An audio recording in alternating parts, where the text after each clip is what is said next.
Welcome to CoreLogic's update on housing market conditions for December 2018, brought to you by onthehouse.com.au. Australian dwelling values continue to trend lower last month, with the CoreLogic Hedonic Home Value Index recording its weakest month-on-month change in dwelling values since the global financial crisis. National dwelling values slipped 0.7% lower over the month, led by larger falls in Sydney and Melbourne, where the pace of decline is accelerated. Nationally, dwelling values are down 4.2% since peaking in October last year, reducing back to levels last seen in December 2016. The downwards pressure on national dwelling values is largely confined to Sydney and Melbourne, which together comprise approximately 55% of the value of Australia's housing asset class. Since peaking back in July last year, Sydney's housing market is down by 9.5%. That's on track to eclipse the previous record peak to trough decline set during the last recession, when values fell by 9.6% between 1989 and 1991. Melbourne dwelling values peaked 4 months later than Sydney in November 2017, and they've since fallen by 5.8% through to the end of November 2018. Although the weaker housing market conditions in Sydney and Melbourne are under the spotlight, conditions across the Australian housing market are increasingly diverse. Dwelling values are trending higher across 5 of the 8 capital cities, albeit at a relatively slow pace compared with the previous surge in Sydney and Melbourne. Hobart and Canberra continue to be the standouts for capital gain across the capital cities, with values up 9.3% and 4% over the past 12 months.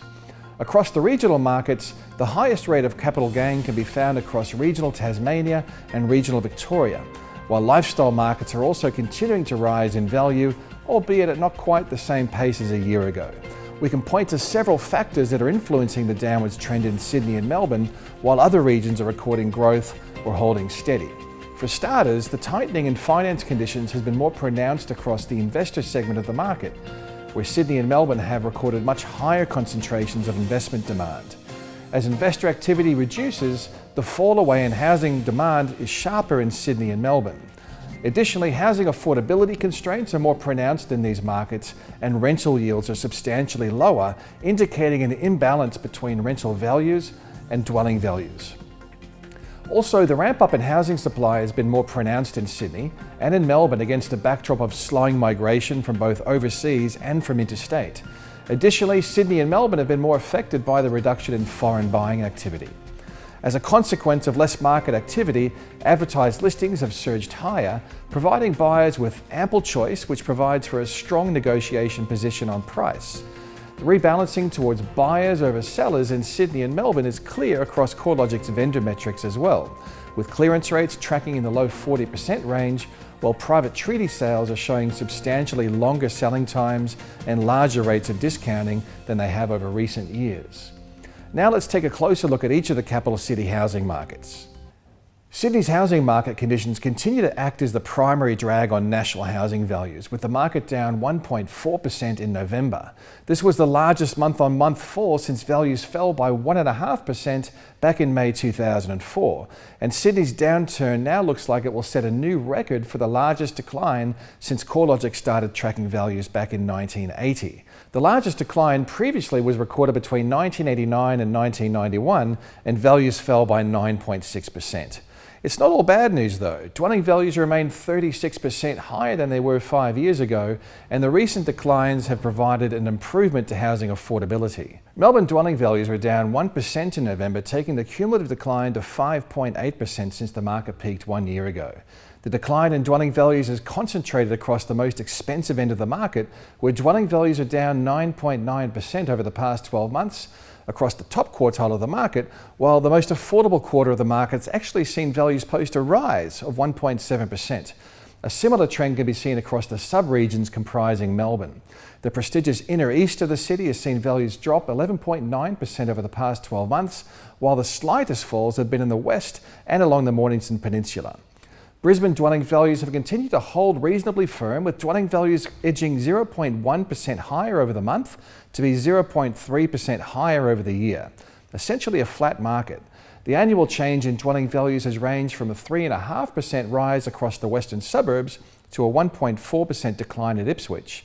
The surrounding coastal markets of the Gold Coast and the Sunshine Coast have also seen values tick higher, with the Gold Coast up 0.1% over the year and the Sunshine Coast values up 2.3%. Rising interstate migration rates should help to support housing demand across the southeast corner of Queensland, along with relatively healthy levels of housing affordability. Adelaide dwelling values have continued to hold reasonably firm while the largest capital cities move through their down phase. Values were up 1.4% over the past 12 months, which was the third highest rate of capital gain amongst the capital cities after Hobart and Canberra.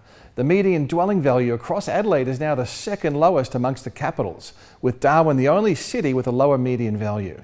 This strong affordability position, together with improving economic conditions, is likely to be a key factor in supporting housing demand. The Perth housing market has recorded another slide in dwelling values in November, down 0.7% over the month to be 4.2% lower over the year.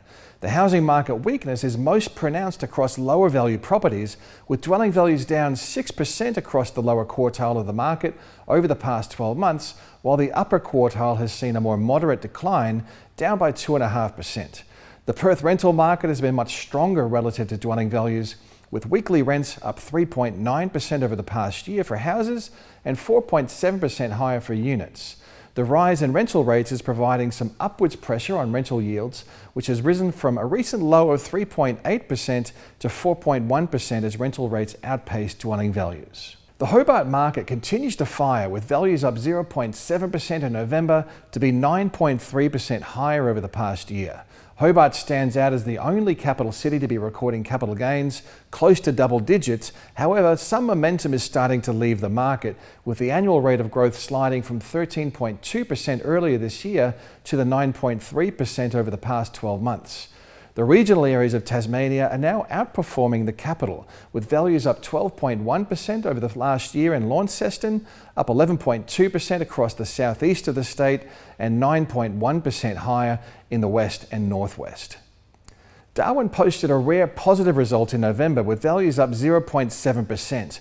The latest results have nudged the year-to-date result for Darwin to positive 0.3%, hinting that the top-end market may be moving through the bottom of what's been a very long and deep downturn. Since values peaked back in May 2014, they've declined by a bit more than 23%. Darwin is now boasting the most affordable housing prices of any capital city at around $426,000, and it's also showing the highest rental yield at 5.7% gross. The improved conditions are mainly evident across the detached housing market, where values are actually up 5.1% compared with a year ago. The Canberra housing market continues to show a solid performance, with dwelling values rising 4% over the past 12 months, the second strongest result across the capital cities after Hobart. Factoring in above average yields, the total return, which includes the annual capital gain plus the gross annualised rental yield, is tracking at 8.8% over the past 12 months. Overseas population growth has continued to trend higher across the ACT, and although interstate migration has dipped, new residents from other parts of Australia are contributing to the strong demand for housing across the ACT. The weaker November housing market reading comes amidst tightening credit conditions, which are now spreading to the owner-occupier segment of the market, coupled with a deterioration in consumer sentiment relating to housing market conditions. The annual pace of credit growth slowed to 5.1% in October, according to the latest data from the Reserve Bank of Australia. That's the slowest rate of annual credit growth since October 2013. While annual credit growth for investment purposes has trended down to new record lows for some time, owner-occupier credit growth is now rising at the slowest annual rate since November 2015. Credit growth has been winding down since early 2015, in line with macroprudential policies. However, the recent trends have gathered some momentum after mortgage rates for owner-occupiers stepped 15 basis points higher through September to October, with investor rates up by 10 basis points. The disincentive of higher mortgage rates has been compounded by tighter credit policies and increased scrutiny of borrowers' overall debt levels, as well as their incomes and their expenses. Weaker consumer sentiment towards the housing market is also a factor in slowing the level of participation in the housing market. Westpac's House Price Expectations Index tracked to an equal record low over the past 3 months. Such a weak level of sentiment is likely to be weighing on the decision-making process for high-commitment purchases, such as purchasing a residential property. Investor sentiment may be being weighed down by the potential for changes to taxation policies related to housing should there be a change of government next year. A negative gearing rollback looking to exclude established dwellings could diminish demand across the resale market, with less investment demand for properties with low rental yields. The halving of capital gains tax concessions would likely provide further disincentive for investment as well, on top of weak prospects for capital gains, premiums on investment mortgage rates, low rental yields, and fewer depreciation benefits. Typically, the catalyst for a turn in the housing market is a result of changes in interest rates or economic conditions. This time around, however, the market's been most affected by credit policies and availability of finance, despite very low mortgage rates and relatively strong economic conditions. Despite the recent out-of-cycle 15 basis point rise in owner-occupier mortgage rates, the cost of debt still remains at the lowest level since the 1960s. From an economic perspective, there are plenty of factors that should support housing demand and help to offset some of the headwinds. GDP growth is still tracking around trend levels, unemployment is tracking well below average, and at the lowest level since 2012, population growth remains strong, albeit showing signs of slowing, and wages growth is slowly lifting from a low base. These factors should help to support housing demand and offset a more material decline in dwelling values. We expect headwinds from tighter credit will continue for the foreseeable future and will continue to temper housing market activity. This will be especially the case for those markets where investment demand is the most concentrated and where housing costs are high relative to incomes, such as Sydney and Melbourne. With such a diverse housing dynamic across Australia's regions, it's all the more important to stay up to date on the trends. Check out your one-stop shop for housing market research at www.corelogic.com.au.